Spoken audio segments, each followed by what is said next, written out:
قبرستان کے اندر داخلہ ہوا، تمام حاضرین تشریف فرما، لیکن نوجوان کی ماں جس کو سپرد خاک کیا گیا قبر کے سرحانے بیٹھ بیٹھ کے رو رہے، روتے ہوئے دیکھا، سسکتے ہوئے دیکھا۔ اسی اثنا میں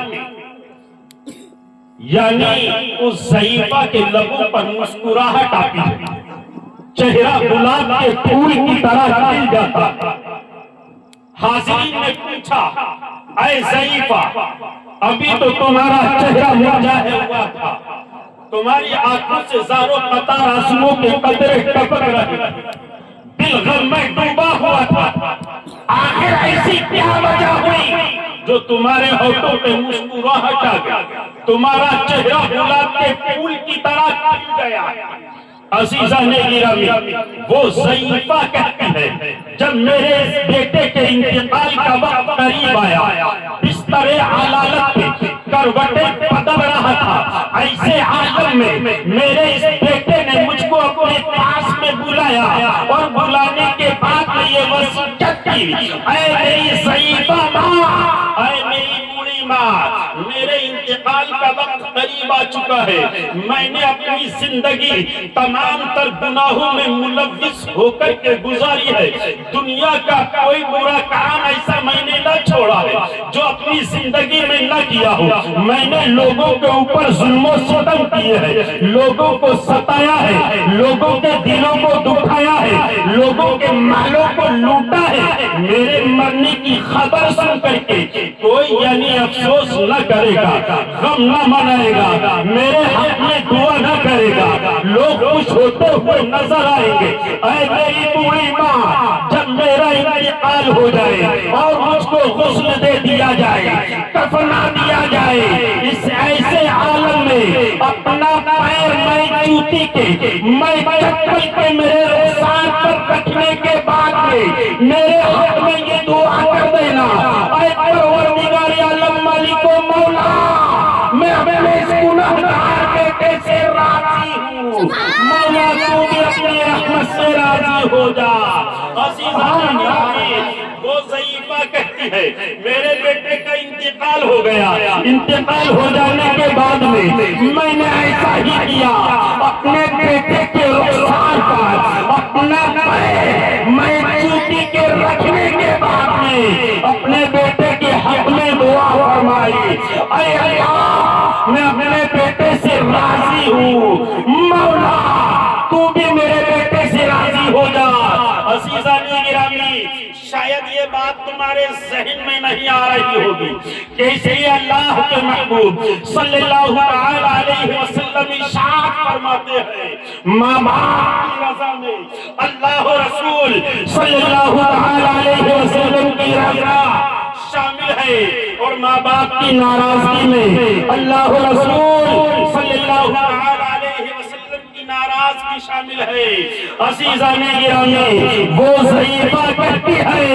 اے لوگو، میرا دل غم میں ڈوبا ہوا تھا، میرے آنکھوں سے زار و قطار آنسوؤں کے قطرے ٹپک رہے تھے، چہرے کے مایوسی کا عالم تھا، میں سوچ رہی تھی کہ یعنی میرے بیٹے نے اپنی زندگی کو گناہوں میں ملوث ہو کر کے گزارا ہے، نہ معلوم اس کی قبر میں کیسا عذاب، کیسا عذاب نازل ہو رہا ہوگا،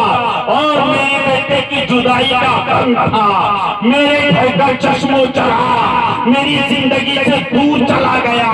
میرے بڑھاپے کی لاٹھی ٹوٹ گئی، بڑھاپے کا سہارا چلا گیا، لیکن میں رو رہی تھی، غم منا رہی تھی، اسی اثنا میں میرے بیٹے کے قبر سے خوشی میں ڈوبی ہی آواز آتی ہے، اے ضعیفہ ماں، اے بوڑھی ماں، فکر نہ کر، غم نہ منا، خوش ہو جا، اللہ رب العالمین نے اے ضعیفہ ماں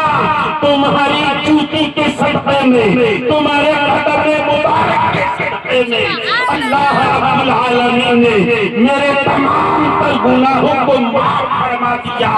اور میری قبر کو جنت کی پیاریوں میں سے ایک پیاری بنا دیا ہے۔ سبحان اللہ، سبحان اللہ۔ مقصد یہ ہے کہ دیکھیے تو صحیح کہ ماں خوش ہے۔ پیارے نبی صلی اللہ علیہ وسلم ارشاد فرماتے ہیں ماں کے قدموں کے نیچے جنت ہے، پاک جنت کا دروازہ ہے۔ سوچئے تو صحیح، ماں اپنا قدم مائکوتی کے گناہگار بیٹے کے انتقال کے بعد اس کے رخسار پر رکھ دے تو اللہ بیٹے کے گناہوں کو معاف فرما دے۔ افسوس صد افسوس، یعنی وہ لوگ عبرت حاصل کریں جو اپنے ماں باپ کا دل دکھایا کرتے ہیں، اپنے ماں باپوں کو دھوکہ دے کر کے باہر نکال دیا کرتے ہیں۔ عزیزان گرامی، آپ سبھی لوگوں سے درخواست ہے، یعنی اس تقریر کو سننے کے بعد میں یہ دل میں تحقیق کریں انشاءاللہ تعالی جب تک ہمارے ماں باپ دنیا میں حیات ہے ہم ان کا ادب و احترام کرتے رہیں گے، ان کی خدمت کرتے رہیں گے، ان کے سامنے اونچی آواز سے بات نہ کریں گے انشاءاللہ تعالی۔ یہ عمل کر کے دیکھو، دنیا کے اندر تمہاری زندگی کے چاند لگ جائیں گے اور دنیا میں بھی کامیابی اور بعد مرنے کے تمہارے بخشش نجات کا ذریعہ بن جائے گا۔